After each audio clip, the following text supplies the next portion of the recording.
Algumas teorias sobre o destino dos mortos podem até soar bonito e confortável.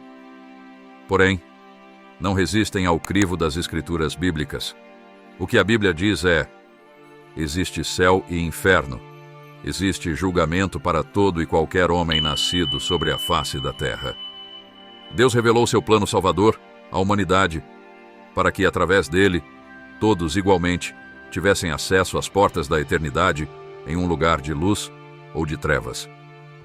Ninguém jamais poderá modificar o que Deus instituiu. Também, ninguém jamais será capaz de descobrir totalmente todos os mistérios que permeiam o mundo, tanto dos vivos quanto dos mortos. Mas aquilo que é necessário conhecer para se alcançar salvação está revelado, escrito, pelos séculos dos séculos, e haverá de ser cumprido em cada jota ou til da palavra. E como aos homens está ordenado morrerem uma vez, vindo depois disso o juízo. Hebreus 9, 27. Se nasce e morre uma única vez, depois disso, o juízo. No Novo Testamento, por exemplo, há inúmeras incitações de Jesus sobre o inferno. No livro do profeta Oséias, em uma referência clara sobre a vinda de Jesus, se diz do inferno: eu vos remirei da violência do inferno e os resgatarei da morte. Onde estão, ó morte, as tuas pragas? Onde está, ó inferno, a tua perdição? Oséias 13, 14. A palavra usada para inferno é Sheol, sepultura, habitação dos mortos, lugar inferior, inferno. A raiz da palavra Sheol e Shahal, pedir, exigir, requerer. Assim, o inferno é um devorador faminto, voraz.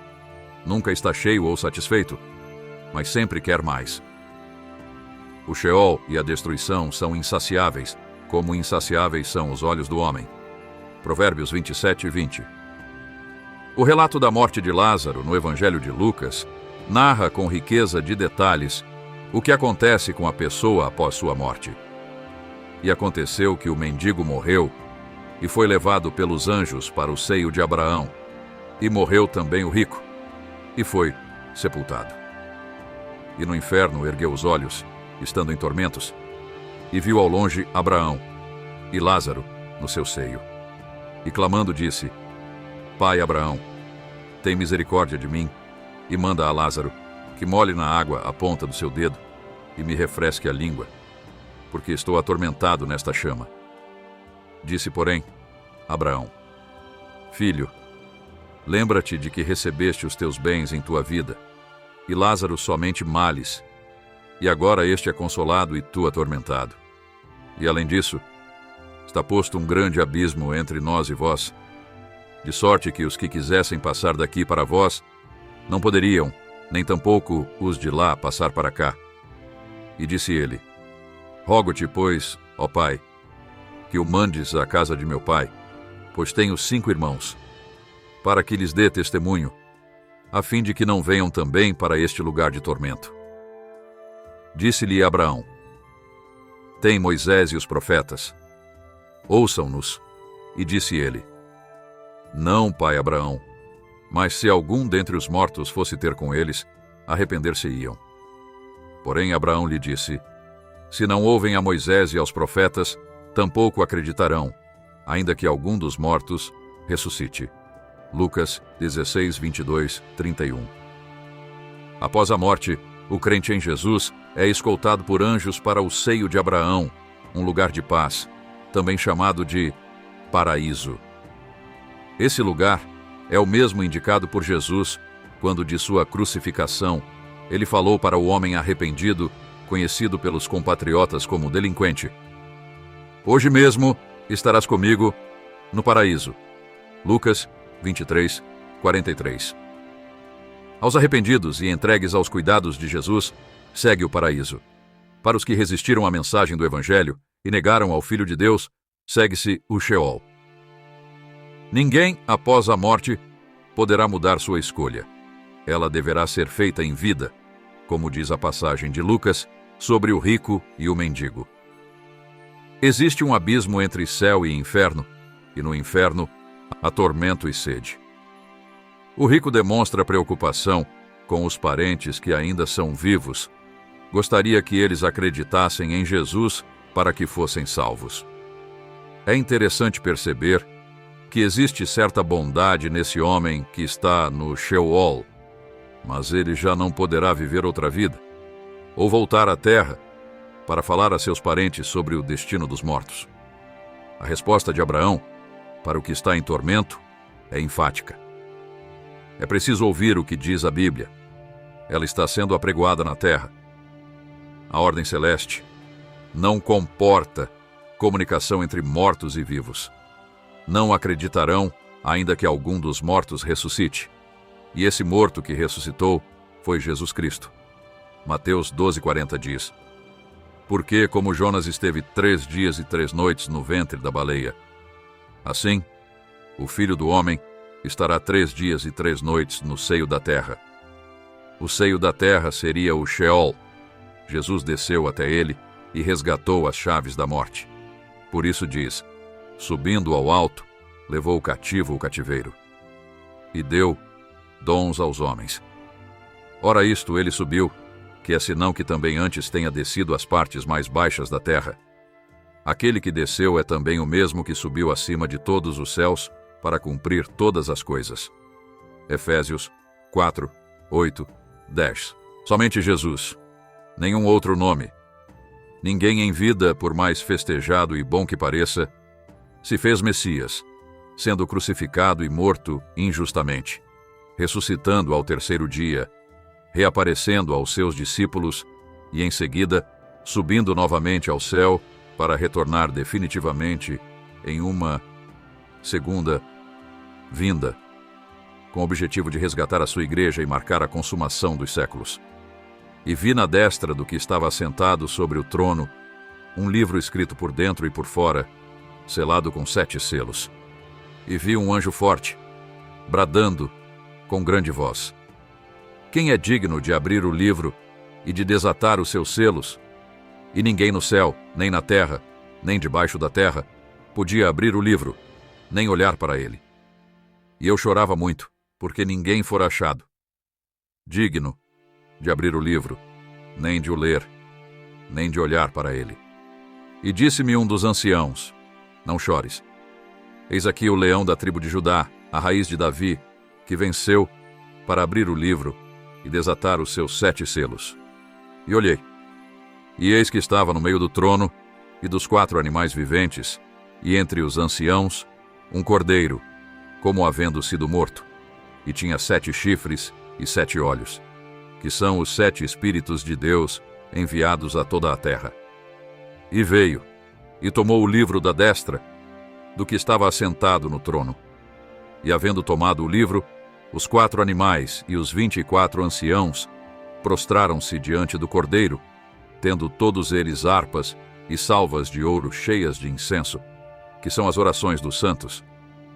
E cantavam um novo cântico, dizendo: Digno és de tomar o livro e de abrir os seus selos, porque foste morto, e com o teu sangue compraste para Deus homens de toda a tribo, e língua, e povo, e nação. E para o nosso Deus os fizeste reis e sacerdotes, e eles reinarão sobre a terra. E olhei, e ouvi a voz de muitos anjos ao redor do trono, e dos animais, e dos anciãos. E era o número deles milhões de milhões, e milhares de milhares, que com grande voz diziam: Digno é o Cordeiro, que foi morto, de receber o poder, e riquezas, e sabedoria, e força, e honra, e glória, e ações de graças. E ouvi toda a criatura que está no céu, e na terra, e debaixo da terra, e que está no mar, e a todas as coisas que neles há a dizer: Ao que está assentado sobre o trono, e ao Cordeiro, sejam dadas ações de graças, e honra, e glória, e poder para todo o sempre. E os 4 animais diziam: Amém. E os 24 anciãos prostraram-se e adoraram ao que vive para todo o sempre. Apocalipse 5, 1, 14. Em Apocalipse, livro da Revelação, nos é dito que haverá um dia em que todos os mortos serão julgados, e aí o Sheol dará seus mortos para a Gena, lago de fogo, o juízo final. E vi um grande trono branco, e o que estava assentado sobre ele, de cuja presença fugiu a terra e o céu, e não se achou lugar para eles. E vi os mortos, grandes e pequenos, que estavam diante de Deus, e abriram-se os livros, e abriu-se outro livro, que é o da vida. E os mortos foram julgados pelas coisas que estavam escritas nos livros, segundo as suas obras. E deu o mar os mortos que nele havia. E a morte e o inferno deram os mortos que neles havia. E foram julgados cada um segundo as suas obras. E a morte e o inferno foram lançados no lago de fogo. Esta é a segunda morte. E aquele que não foi achado escrito no livro da vida foi lançado no lago de fogo. Apocalipse 20, 11, 15. A Bíblia em si é suficiente para revelar o que acontece com os mortos. O problema é que o diabo, Satanás, tem como meta enganar, mentir, para roubar para si o maior número possível de vítimas, porque o inferno nunca está saciado. Deus não fez o homem e o abandonou na terra à mercê.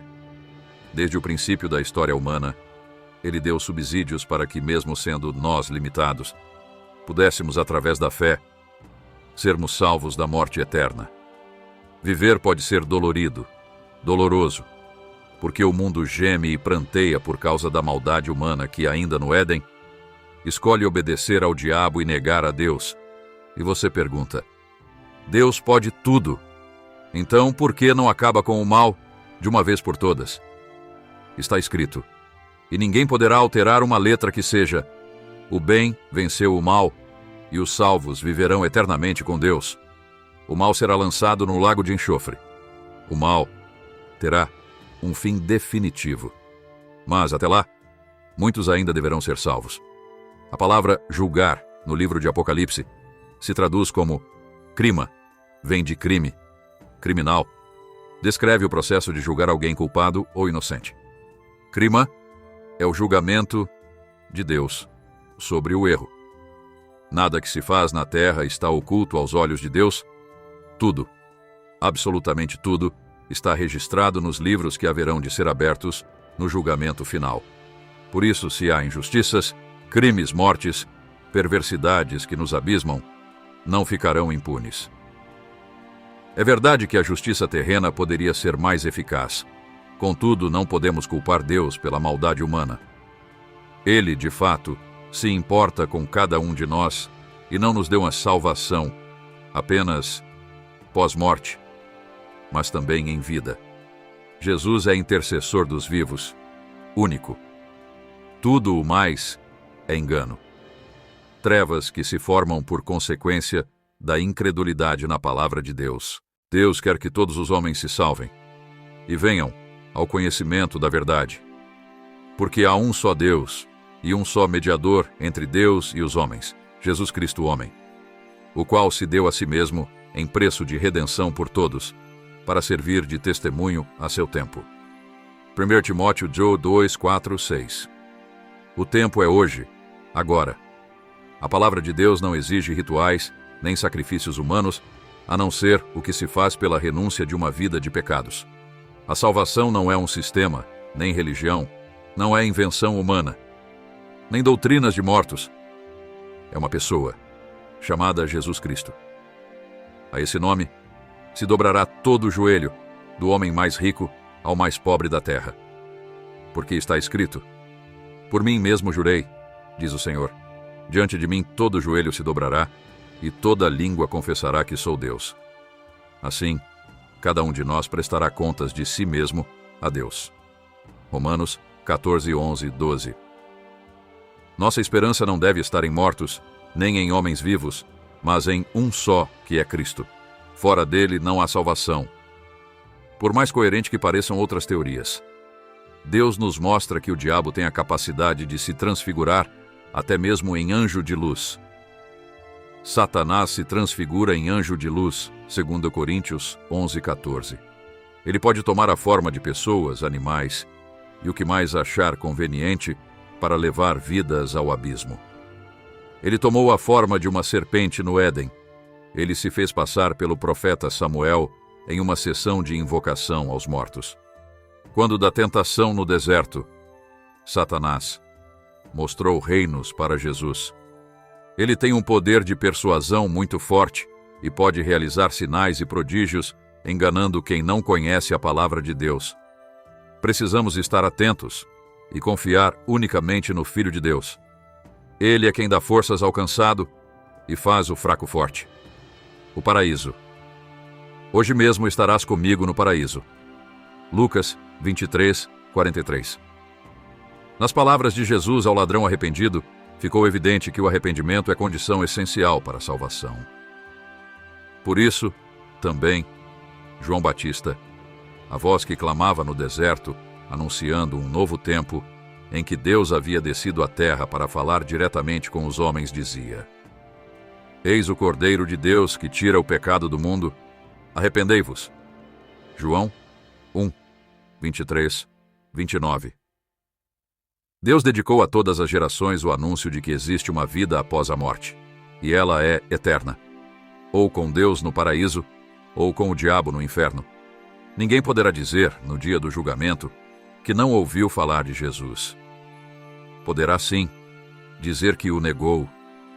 E você pergunta: o que dizer sobre as crianças que morrem, sobre os que morrem ainda no ventre, sobre os loucos e outras coisas sobre as quais não se explicam pela lógica humana? Baseados em alguns desses argumentos, é que surgem doutrinas tantas que acabam arrebatando vidas e mais vidas ao inferno. Cada um desses tópicos poderia receber um estudo detalhado à luz das Escrituras, mas o que Deus pede de nós? Que desvendemos os segredos existentes entre céu e terra.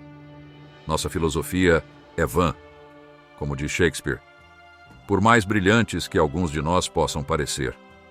As coisas escondidas pertencem a Deus, mas as coisas que são reveladas nos pertencem a nós e a nossos filhos para sempre, para que observemos todas as palavras desta lei.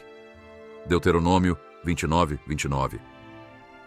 Ainda sobre a fala de Jesus ao ladrão no dia da crucificação, fica claro que o arrependimento e o acolhimento de Jesus no coração redimem todo e qualquer homem. A partir de então, tem início uma nova criatura, nascida novamente através do Espírito. Veio para o que era seu, e os seus não o receberam. Mas a todos quantos o receberam, deu-lhes o poder de serem feitos filhos de Deus, aos que creem no seu nome, os quais não nasceram do sangue, nem da vontade da carne, nem da vontade do homem, mas de Deus. João 1, 11, 13. Nascido de novo, salvo para a eternidade. Essa condição restitui ao homem aquilo que havia se perdido pelo pecado. Porque todos pecaram e destituídos estão da glória de Deus, sendo justificados gratuitamente pela sua graça, pela redenção que há em Cristo Jesus, ao qual Deus propôs para a propiciação pela fé no seu sangue, para demonstrar a sua justiça pela remissão dos pecados dantes cometidos, sob a paciência de Deus. Romanos 3, 23 e 25.